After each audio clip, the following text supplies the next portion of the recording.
How many of you dudes have experienced guilt, shame, or felt regret regarding something you may have done or something that you may have just simply felt at some point in your life?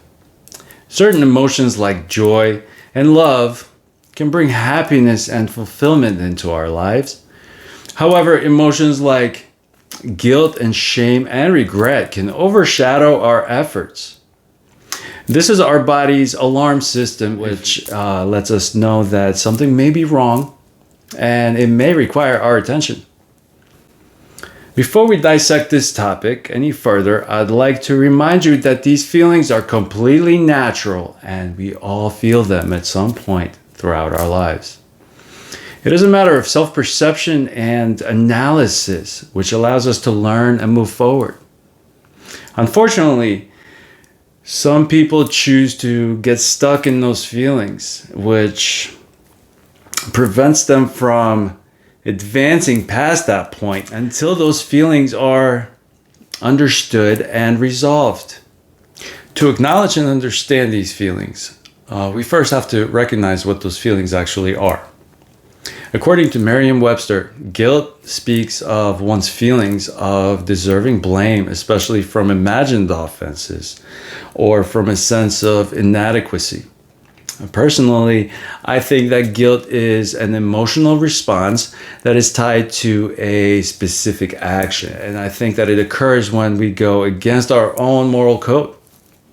In other words, guilt causes us to feel bad about ourselves due to our own actions or thoughts by taking ownership of those unwanted behaviors.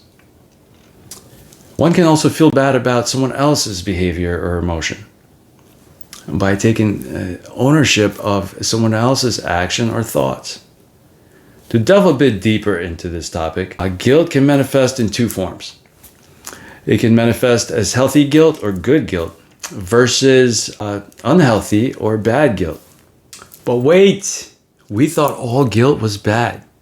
Well, according to Psychology Today, the main difference between healthy and unhealthy guilt is the source and the intensity of the guilt.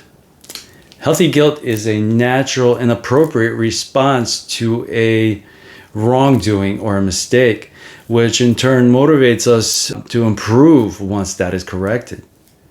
Whereas unhealthy guilt is irrational and way too excessive. It misplaces one's sense of responsibility or lack of forgiveness following healthy guilt, and it can also be very detrimental to our well-being.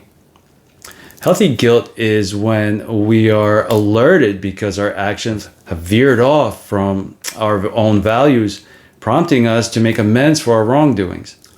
This allows for retrospection and self-improvement. It teaches us techniques and adds tools for us to use to be able to handle that type of situation when we are faced with a similar circumstance in the future. Further, it allows us to go back and fix our wrongdoings by allowing us to make amends. And then we can learn from our experiences and constructively move on in life. On the other hand, unhealthy guilt triggers self-punishment due to a misbehavior, a missed opportunity, or simply due to a wrong choice. This is an irrational belief system which traps us in our guilt and spirals us down, further down into the rabbit hole to feelings of shame. However, the downward spiral can be eliminated altogether as long as the individual analyzes and processes and accepts it for what it is. He can learn from the event. Only then can we move forward unattached from the guilt. So what exactly is shame, and how does it differentiate from guilt? Well, shame is a deeper emotional response, which is about who we are, not just what we did. It can undermine our self-esteem, and it could cause feelings of unworthiness and worthlessness. It is a belief that we are flawed in some way and that we are not good enough to share space with others. Unlike guilt, shame is tied to our self-perception rather than specific actions. For example, let's say my wife asks me to stop at the store and get a jar of pickles for the party she's throwing. On the way home, I accidentally drop the jar and break it. I start feeling like I let my wife down, and I feel like a bad person. Furthermore, I start believing that my mistakes and flaws make me unlovable. Feelings of shame can be harmful, leading to avoidance, withdrawal, or maladaptive behaviors. Dealing with shame is tough. However, as with guilt, learning to unwind the irrational self-belief can be transformative. If the individual can find a way to examine, address, and heal the underlying self-perception issues, they can shed their feelings of shame. They will grow and move on in a healthy direction. Feelings of shame and guilt are usually associated with feelings of regret. Regret is an emotional response to realizing that a different choice would have led to a better outcome. So it's about wishing we somehow acted differently. Regret often emerges after either feelings of guilt or shame and focuses on our past choices and their consequences. This presents us with a learning opportunity. Just as with guilt and shame, regret can provide us valuable lessons for a future course of action. For example, wishing that one had taken a different job opportunity or spent more time with loved ones. If one is left second guessing or excessively ruminating, regret can become paralyzing and devastating. However, on the other hand, if used constructively, this can lead to improved future decisions and personal growth.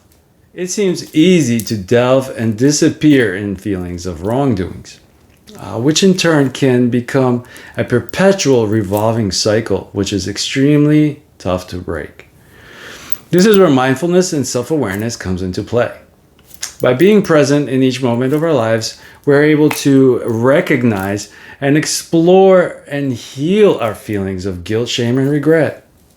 Perhaps instead of judging and punishing ourselves, we can use those feelings for self-reflection and self-evaluation. And as long as we can learn to process the information and handle it constructively, we can transform those feelings into stepping stones for us to create a much calmer self, which in turn can help us improve and create more confident decision making in the future.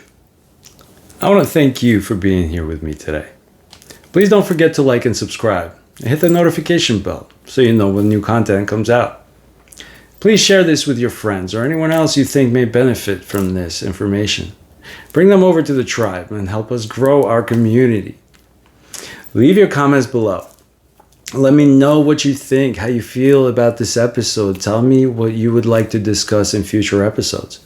By interacting with each other, we can fine-tune content and make it more relevant for everybody. And as always, I'd like to remind you, if you change your perception, you will change your life. This is Men's Whole Health, brought to you by A Day in Davy's Brain. Stay forever curious, and I will see you soon, my friends.